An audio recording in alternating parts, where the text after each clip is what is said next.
Hey y'all, Father Jim Haney from St. Paul's in the Plains in Lubbock and Texas Tech Canterbury. I'm here at Washington on the Brazos State Park, the birthplace of Texas independence. Texas's Independence Hall, a little log cabin-like structure, is just through the trees right over there. If you look at the map of Texas, many of the individuals who were involved with Texas independence, whether here at Washington on the Brazos or at the Alamo or at Goliad or later at San Jacinto, their names have become part of the map of the state of Texas.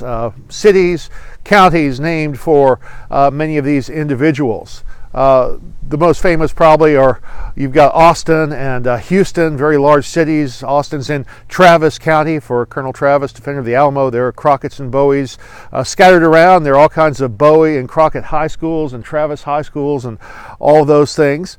But there are also some lesser known folks. Potter County, Amarillo, Deaf Smith County for Hereford.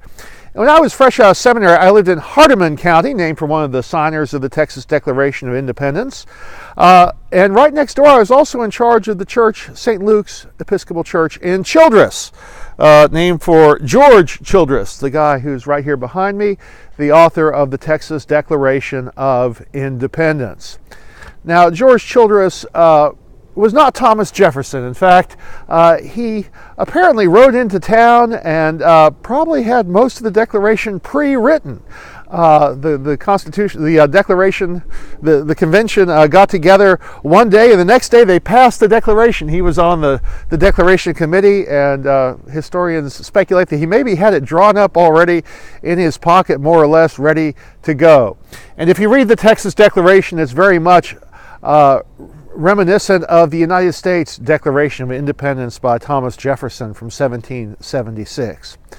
But then again, you don't have to always reinvent the wheel.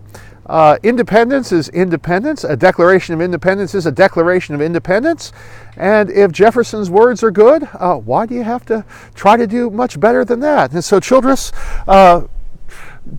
used Jefferson's words and Jefferson's work in order to draft the Texas Declaration.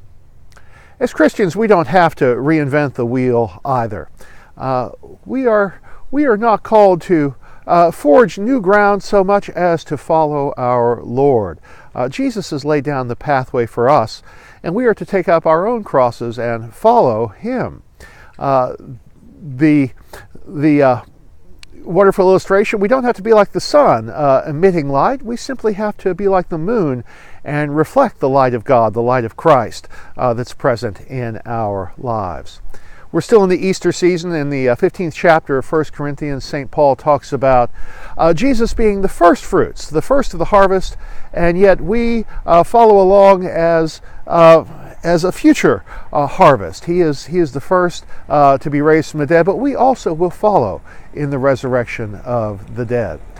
And so you don't have to reinvent the wheel. You don't have to try to do it all on your own. Instead, you follow in the footsteps of Jesus. He is the pioneer and the perfecter of our faith, as Hebrews says. He is the one who has gone through death and been raised to new life, and he calls us to follow him. And so, with those thoughts on at the feet of George Childress, who's no Thomas Jefferson, but reflected Jefferson, I would invite you to reflect Jesus Christ. God bless. Have a wonderful day.